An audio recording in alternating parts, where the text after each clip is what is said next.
తొలి విడత పల్లెపూర్లో ఓటరు చైతన్యం వెల్లివిరిసింది. ఉమ్మడి రంగారెడ్డి, మహబూబ్ నగర్, నల్గొండ, ఖమ్మం జిల్లాల్లో ఓటర్లు పెద్ద సంఖ్యలో ఓటు హక్కు వినియోగించుకున్నారు. చలి తీవ్రతతో మందకొడిగా ప్రారంభమైన పోలింగ్ తర్వాత ఊపందుకుంది. చెదురుముదురు ఘటనలు మినహా ఓటింగ్ ప్రశాంతంగా సాగింది. ఉమ్మడి నల్గొండ జిల్లా వ్యాప్తంగా తొలిదశ పంచాయతీ ఎన్నికలు ప్రశాంతంగా ముగిశాయి.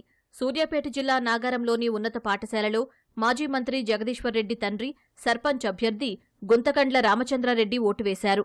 95 ఏళ్ల వయసులో సర్పంచ్ అభ్యర్థిగా పోటీ చేసి అందరినీ ఆశ్చర్యపరిచారు. చిట్యాల మండలంలోని ఉరుమడ్లలో శాసనమండలి చైర్మన్ గుత్తా సుఖేందర్ రెడ్డి కుటుంబ సభ్యులతో కలిసి ఓటు హక్కును వినియోగించుకున్నారు. నల్గొండ జిల్లా తిప్పర్తి మండల కేంద్రంలోని జడ్పీ పాఠశాలలో పోలింగ్ కేంద్రాన్ని కలెక్టర్ ఇలా త్రిపాఠి పరిశీలించారు.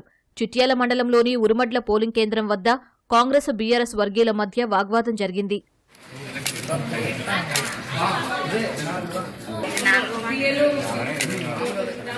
ప్రభుత్వ విప్ ఆలేరు ఎమ్మెల్యే బీర్ల ఐలయ్య సొంత గ్రామమైన సైదాపూర్లో కుటుంబ సమేతంగా ఓటు హక్కును వినియోగించుకున్నారు.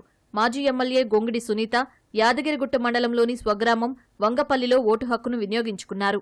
యాదాద్రి భువనగిరి జిల్లా బొమ్మల రామారం మండలం ఫకీర్గూడెంలోని మోడల్ పోలింగ్ కేంద్రాన్ని కలెక్టర్ హనుమంతరావు సందర్శించారు. నూతనకల్ మండలం మిర్యాలలో పోలింగ్ కేంద్రం వద్ద విధులు నిర్వహిస్తున్న కానిస్టేబుల్ గుండెపోటుకు గురవడంతో ఆసుపత్రికి తరలించారు.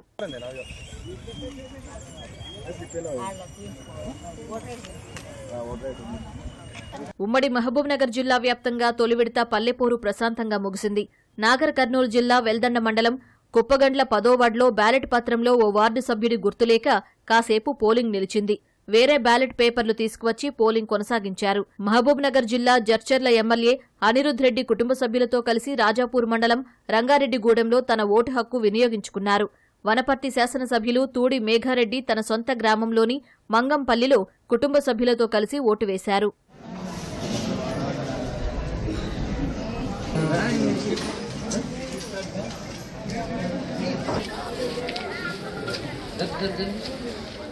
పల్లెపోరులో రంగారెడ్డి, వికారాబాద్ జిల్లాల గ్రామీణ ఓటర్లు కదం తొక్కారు. మొదటి విడతలో జరిగిన పోలింగ్లో పెద్ద సంఖ్యలో తరలివచ్చి తమ ఓటు హక్కు వినియోగించుకున్నారు. తొలుత మందకోడిగా సాగిన ఆ తర్వాత పెద్ద సంఖ్యలో తరలి రావడంతో పోలింగ్ పుంజుకుంది.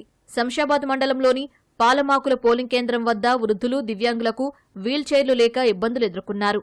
ఉమ్మడి మెదక్ జిల్లాలో తొలి విడతలో 420 గ్రామాల్లో పంచాయతీ పోలింగ్ జరిగింది. హవేలీ ఘన్పూర్లోని తోగిట గ్రామంలో పోలింగ్ సరళిని కలెక్టర్ రాజర్షీసా పరిశీలించారు. గుహవటి ఐఐటీలో చదువుతున్న సంగారెడ్డి జిల్లాకు చెందిన యువతి 100 మైళ్ల దూరం నుంచి వచ్చి కంది గ్రామంలో ఓటు వేశారు. మెదక్ జిల్లా కలెక్టర్ రాహుల్ రాజ్, సిద్దిపేట జిల్లా కలెక్టర్ హైమావతి, సంగారెడ్డి జిల్లా కలెక్టర్ ప్రావీణ్య పోలింగ్ కేంద్రాలను పరిశీలించారు. మధిర మండలం ఖమ్మంపాడు పోలింగ్ కేంద్రం వద్ద కాంగ్రెస్, సిపిఎం వర్గాల మధ్య తోపులాట చోటు చేసుకుంది. భద్రాచలం గ్రామ పంచాయతీ 4వ వార్డు 11వ నంబర్ పోలింగ్ బూత్లో తన ఓటు ఎవరో వేశారంటూ కోటగిరి వెంకటలక్ష్మి అనే మహిళ ఆందోళన చేపట్టారు.